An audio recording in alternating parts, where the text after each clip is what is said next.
Alloh subhanahu va taolo ba'zi bir odamlardan so'rar ekan qiyomat kunidagi, "Hoy bandam, meni biror marotaba erkalatganmisan? Ey Robbim, sen olamlarning Robbisi bo'lsin.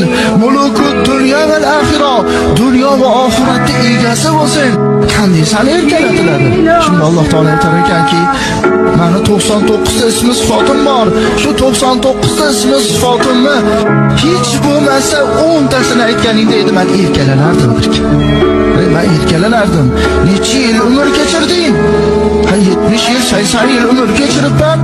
Shu 70 yil, 80 yil umrning ichida biror marotaba meni 99 ta ismimni aytganmisan? Hech bo'lmasa 10 tasini aytganmisan? 70 yil umr kechiribsan.